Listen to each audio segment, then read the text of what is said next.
Naamã, chefe do exército do rei da Síria, era um grande homem diante do seu senhor, e de muito respeito, porque por ele o Senhor dera livramento aos sírios.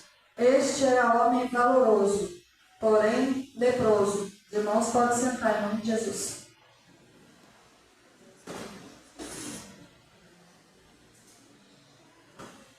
Passagem bem conhecida aqui, né, irmãos? E o Senhor tem colocado ela no meu coração. E aqui nós vemos que Naamã, ele era chefe ali do exército. Ele era um homem que tinha armadura, ele tinha status, ele tinha ali influência. Porém, ele era leproso.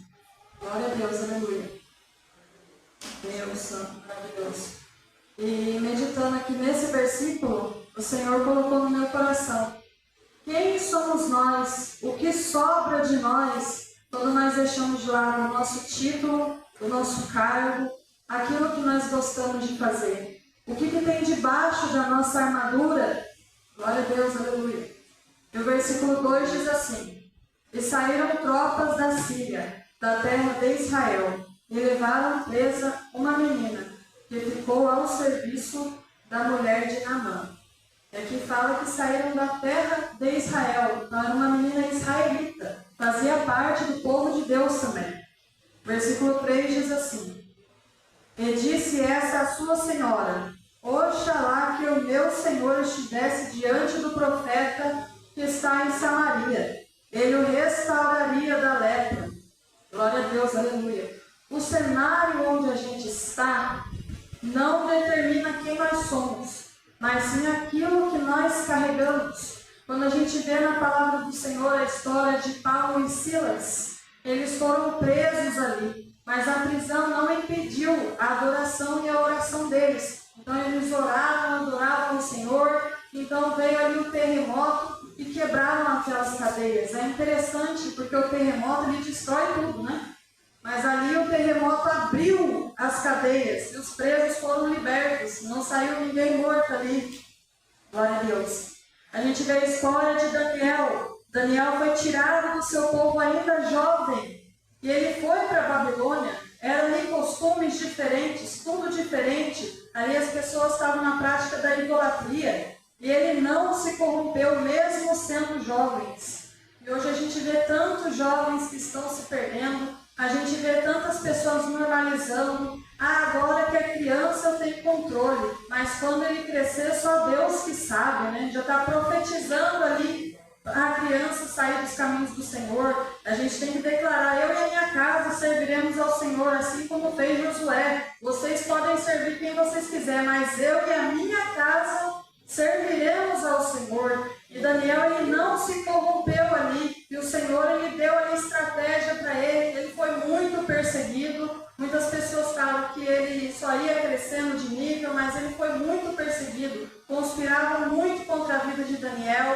Mas ali ele não deixou de adorar e exaltar o nome do Senhor. E o Senhor colocou ele ali como um dos presidentes. Colocou ele sobre o reino. Estabeleceu ele sobre todo o reino. Glória a Deus. Na história de José a gente vê também que José foi parar no Egito, mas o Egito não dominou o coração de José. Glória a Deus, aleluia. Ele foi fiel ao Senhor ali. Então o cenário que a gente está não determina quem a gente é, e sim aquilo que está dentro de nós. Se nós somos tementes ao Senhor, se o Espírito Santo de Deus está na nossa vida, independente do lugar que a gente está, o Senhor ele está conosco. A unção de Deus, a bênção de Deus está conosco. Onde pisa a planta dos nossos pés é abençoado. Glória a Deus, aleluia. E aquela menina foi levada cativa. Ela estava ali sentindo dor. Ela foi tirada da sua terra.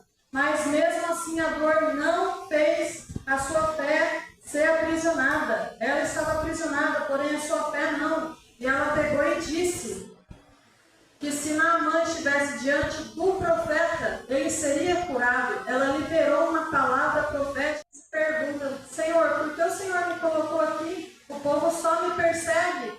Não faz sentido eu ficar aqui nesse lugar. Mas o Senhor está dizendo para nós essa noite que muitas das vezes Ele vai nos colocar em lugares onde só a gente vai ser luz. Mas luz no meio da escuridão tem um propósito de Deus, é levar glória, levar esperança para naquele lugar. E isso fez essa menina, glória a Deus, aleluia. E o versículo 4 diz assim: então foi Naamã e notificou ao seu senhor, dizendo: assim e assim falou a menina que é da terra de Israel. Naamã notificou o rei. Ele ouviu o que aquela menina disse, só que ele não prestou atenção no detalhe. Ele não ouviu ali direito, eu acho. Ele não deu atenção ao fato do profeta. Ele deu atenção para a cura. E ele foi diante do rei, e o rei disse para ele, rei da Síria: vai, anda, enviarei uma carta ao rei de Israel. Então tomou na sua mão 10 talentos de prata, 6.000 ciclos de ouro e 10 mudas de roupas. Glória a Deus. Então ali ele falou com o rei, e o rei também ouviu. Interessante que Naamã ouviu o que aquela menina falou, e ele repetiu, mas ainda assim não prestou atenção. Então ele foi, saiu com os presentes para levar para o rei. E o versículo 6 diz assim: e levou a carta ao rei de Israel, dizendo: logo, chegando a ti essa carta, saibas que eu te enviei Naamã, meu servo, para que o cures da lepra. Então os dois não prestou atenção nos detalhes ali. Eles olharam de acordo com o seu próprio interesse. Um olhou para a cura que ele queria receber, o outro olhou para a cura e olhou para que a cura dele fosse lá em Israel. E foi e entregou para o rei, falando para o rei curar ele. E o rei não tinha poder. E sucedeu que, lendo o rei de Israel a carta, rasgou as suas vestes e disse: sou eu Deus para matar e para vivificar, para que este envie a mim um homem, para que eu cure de sua lepra? Pelo que deveras notai, peço-vos, e vede que busca ocasião contra mim. É um perigo muito grande a gente olhar para a situação, olhar para aquilo que Deus está falando, do jeito que a gente quer interpretar. Aqui, o rei assumiu que ele não tinha poder para curar, mas ele nem pensou que tinha um profeta. Quem sabe ele estava olhando ali para o seu título, e ele olhou para a rivalidade. Então aqui eu já me deparei com 3 pessoas que ouvem o que Deus fala, mas não se atentam aos sinais. E é um perigo muito grande a gente não se atentar para os sinais que Deus nos dá. Muitas das vezes tem bênção que a gente não consegue receber porque a gente não presta atenção nos detalhes.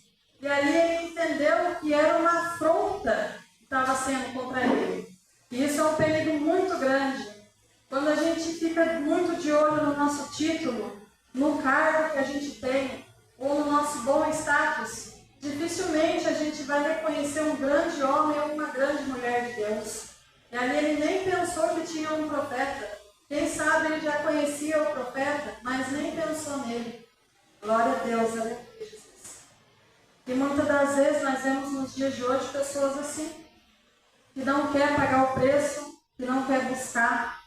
Quantas vezes a gente fala que a gente tem que tomar cuidado em pedir ajuda para quem não pode nos ajudar, que devemos pedir ajuda somente para Deus, e isso é verdade, mas muitas das vezes falta ali posicionamento da igreja, porque Deus ele continua sendo o mesmo Deus, ele nos dá dons, ele nos dá unção. A palavra diz que o Espírito Santo ele distribui a cada um conforme ele quer. Um ele dá a palavra de sabedoria, para outro ele dá de conhecimento, profecia, outras línguas, discernimento, o dom da fé, tem até o dom da fé. A gente tem visto tantas pessoas hoje em dia que não tem mais fé, né?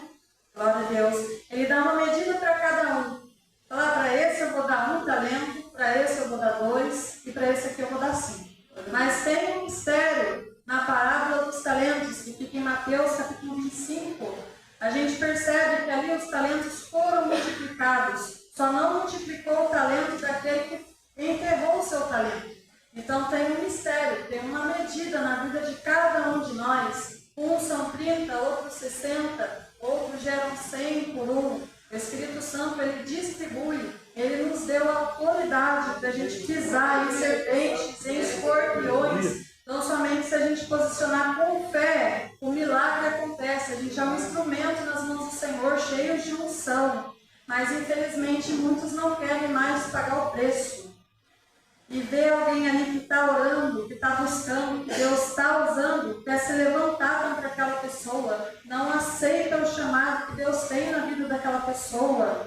Glória a Deus, aleluia. Uma coisa eu aprendo na palavra do Senhor, que quando a gente não honra o ministério do outro, Deus não derrama unção na nossa vida. A gente vê até mesmo na vida desse profeta, que antes dele tinha outro, mas ali ele honrou o ministério do profeta anterior e ele recebeu essa unção na vida dele, unção dobrada. Então, quando a gente honra o ministério do outro, Deus derrama essa unção na nossa vida, porque a palavra de Deus diz que nós somos um corpo.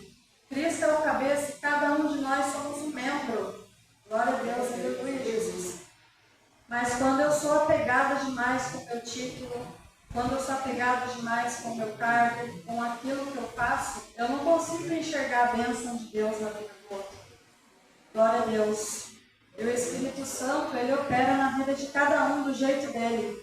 E aqui essa situação do rei, eu creio que Deus estava trabalhando com o ego dele também, para ele entender que ele não tem controle do que acontece em Israel. E quem estava no controle era o Senhor. Glória a Deus, a autoridade maior daquele lugar era o Senhor. Aleluia, Jesus. E muitas das vezes a gente quer ser usado por Deus, mas não vai ser a nossa vez. Aí alguém vem e nos pede ajuda. Aí eu penso, meu Deus, eu não consigo ajudar essa pessoa. Qual será que é o meu posicionamento? Vamos supor que eu sou o ouvido. Eu não tenho a solução na vida daquela pessoa. Se eu não estiver apegado ao meu título, se o amor de Cristo estiver na minha vida, eu vou me comunicar com a cabeça que é Cristo. Vou buscar Ele em oração e Ele vai de quem é que está com a unção para abençoar aquela vida. Aí se Jesus fala, está com o dedo mindinho, a mão naquela pessoa fala, procura fulano que a unção na vida do fulano te abençoar. É assim que Deus trabalha. Glória a Deus, aleluia, Jesus. Então que a gente sempre busca honrar uns aos outros. A palavra de Deus diz lá em Salmos 133, ó quão bom e suave é que os irmãos vivam em união. Fala do óleo ali que escorre. Eu vejo esse óleo como a unção de Deus no meio do povo. É um povo que é abençoado. Ninguém é melhor, ninguém é maior do que ninguém. Quando Jesus olha para nós, amados, ele não vê, fulano está no cargo mais alto. Fulano tem mais eloquência para falar, mais oratória. Deus não olha assim. Ele olha para nós e deu sangue de Jesus. Ai de nós, se nós fosse ser salvo, aprovado por Deus, por causa do que a gente é, por causa do que a gente faz, a gente já estava no inferno faz tempo. Então, quando ele olha para nós, ele deu sangue de Jesus, sem a gente entender, mas a gente se posicionou, o céu ele já está trabalhando a nosso favor. Então, ali o profeta ouviu o rei rasgando as vestes e falou, manda vir até mim, para que ele saiba que tem profeta em Israel. E será que nós estamos tendo esse posicionamento de um homem de Deus cheio de fé, de uma mulher de Deus cheia de fé, ou nós estamos vivendo como um rei desesperado, um rei frustrado ali, preocupado, eu não posso resolver, e agora? O que vai ser do meu título? O que vai ser do meu cargo? Como nós estamos reagindo diante das situações? Nós estamos sendo um canal de bênção na vida das pessoas, ou nós estamos sendo pedras de tropeço? Glória a Deus, aleluia. Veio, pois, Naamã com seus cavalos e com seu carro, e parou à porta da casa de Eliseu. Aqui eu vejo Naamã indo cheio de ostentação, cheio de carro, cavalo, e os presentes. Digamos que na mente dele tinha uma certa exclusividade para ser atendido ali. Então, Eliseu lhe mandou um mensageiro dizendo, vai e lava-te 7 vezes no Jordão. Assim, a tua carne será curada e ficarás purificado. E Eliseu ele não dá esse atendimento exclusivo para Naamã. Eu creio aqui que Eliseu já tinha entendido o mistério de Deus, que a maior lepra que Naamã tinha estava dentro do seu coração, o seu orgulho. Então ele mandou o mensageiro falar com ele, uma mensagem simples, vai e lava-se lá no Jordão. Porém Naamã muito se indignou e saiu dizendo, eis que eu dizia comigo, certamente lhe sairá e pôr-se-á em pé, invocará o nome do Senhor teu Deus, passará a sua mão sobre o lugar e restaurará o leproso. Não são porventura Abana e Farpar, rios de Damasco, melhores que todas as águas de Israel? Não me poderia eu lavar neles e ficar purificado? Voltou-se com indignação. Então ele começou a murmurar. E quantas vezes as pessoas fazem isso? Quer fazer um mapa para Deus, para como Deus deve trabalhar, como Deus deve agir. Chegamos cheios de expectativas diante de Deus. E Deus olha para elas assim, pega, amassa e joga fora. Ele fala para nós, é hora de você descer do pedestal. Está na hora de você enrolar esse tapete vermelho que você esticou e deixar ele um pouquinho de lado. Porque eu quero tratar no profundo contigo. Glória a Deus, aleluia, Jesus. Ele murmurou. Ele questionou ali o tratamento do profeta. E quantas pessoas fazem isso no dia de hoje? Está esperando ali aquela revelação do profeta. Aí o profeta fala algo que a gente não espera ouvir. A gente já se levanta contra o profeta, já murmura. Fala, isso aí não foi de Deus, não. Ah, o jeito que ele falou não me agradou. Ah, eu queria que fosse de tal maneira. Uma certa vez eu escutei alguém falando, era um ímpio, e ele tinha pedido oração para um irmão. E nisso, ele queria já entrar ali no manto, sair falando em mistério, pulando, não tinha nem largado as práticas do pecado ainda, queria ali ser envolvido no mistério, sendo que quem faz isso é o Espírito Santo. E o Espírito Santo ele só vem na nossa vida, ele só nos enche quando a gente está preparado, com o coração rendido verdadeiramente a Ele. Glória a Deus, aleluia. Então ele se indignou ali, porque ele queria um tratamento especial. As melhores águas de Israel é o que ele esperava, e Deus apresentou para ele o Rio Jordão. Glória a Deus, aleluia. Então chegaram-se a ele os seus servos e lhe disseram: meu pai, se o profeta te dissesse alguma grande coisa, porventura não a farias? Quanto mais dizendo ele, lava-te e ficarás purificado. Então desceu, mergulhou no Jordão 7 vezes, conforme a palavra do homem de Deus. E a sua carne tornou-se como a carne de um menino, e ficou purificado. Ali ele, indignado, frustrado, já queria seguir seu rumo, e foram os servos dele ali cheios de coragem e ousadia, mesmo vendo ele murmurando, reclamando. Ele falou uma coisa tão simples, por que você não vai lá fazer? Se fosse uma coisa difícil, você não fazia? Então naquele momento ele pensou, ele obedeceu a voz do profeta. E foi aonde ele recebeu a cura. Então o nosso milagre, ele vai vir através da nossa obediência. Na hora que a gente deixar o nosso orgulho de lado e pensar que Deus tem que me tratar bem, porque eu bato carteirinha na igreja, porque eu me visto como uma pessoa cristã. Tem pessoas que é igual o fariseu que orou lá, na oração do fariseu e o publicano. Ai, Senhor, eu não sou como essa tal pessoa. Ai, eu não ando como essa pessoa anda na rua. Ai, eu me comporto assim, achando que isso é o crédito que tem com Deus, quando na verdade o nosso crédito é o sangue de Jesus que foi derramado na cruz do Calvário. Glória a Deus, aleluia, Jesus. Então ali ele recebeu o milagre dele. E o Senhor, ele nos pergunta essa noite: a gente parou para olhar o nosso cenário, como é que ele está? Será que eu estou vivendo a mesma situação que aquela menina?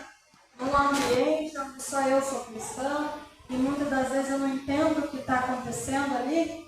O Senhor está te dizendo hoje: eu estou te levantando nesse lugar para você ser uma influência, para você levar a esperança.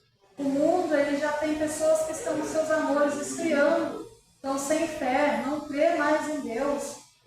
E ali Deus coloca alguém para iluminar a vida delas, para ser um canal de bênção. Às vezes, só basta você liberar uma palavra. Ai, se você conhecesse o Deus que eu sirvo, você não ia continuar aflita desse jeito. Você ia ter esperança. O Deus que eu sirvo, ele fala que no mundo a gente vai ter aflição. Mas o lugar que ele está preparando para nós não vai ter mais choro, não vai ter mais morte, não vai ter mais doença, não vai ter mais dor. Lá só vai ter gozo, alegria, a glória do Senhor Jesus Cristo. Mas para chegar lá, a gente precisa carregar nossa cruz. Não quer dizer que a gente vai falar o que a pessoa quer ouvir, mas a gente falando a verdade, o Espírito Santo vai ministrando na vida daquela pessoa, ele vai convencendo aquela pessoa da justiça, do pecado, ele convence aquela pessoa. Glória a Deus, aleluia. E se o seu cenário é semelhante ao cenário de Naamã, às vezes tem ali uma lepra espiritual, ou seja, está precisando de uma cura física, o Senhor ele quer te curar nessa noite, o Senhor ele está sondando o seu íntimo, o seu profundo. Faça tão somente como Naamã fez, deixar um pouquinho o título de lado e olhar para o autor e consumador da nossa fé. Glória a Deus, aleluia, Jesus. A cura ela já está aqui no ambiente, só basta você agarrar ela. Deus, quando Ele fala, Ele já se faz presente, Ele já está operando. Glória a Deus. É Deus. Somente crê e toma posse do seu milagre. Já se o seu cenário é semelhante ao daqueles reis, está focando na direção errada, não está conseguindo enxergar direito, entender o que Deus quer fazer na sua vida, o Senhor ele está descendo com discernimento do céu, Ele está tirando escamas dos olhos aqui nessa noite. Glória a Deus, aleluia. Então se posicione tão somente, glória a Deus, na presença do Senhor, que o Senhor ele vai te restaurar. O Senhor ele vai te dar a direção que você precisa. Glória a Deus, então vamos nos posicionar em busca do nosso Senhor. A ordem é uma só: posicionamento. Posicionamento. Ainda que a gente não entenda o que Deus está fazendo, mas que a gente entenda que Ele está no controle de tudo e confiar na vontade dEle. Não confiar em quem a gente acha que a gente é, não confiar no nosso título, mas confiar no Senhor. Glória a Deus. E Ele vai fazer grandes coisas na nossa vida. Essa foi a palavra que Deus colocou no meu coração.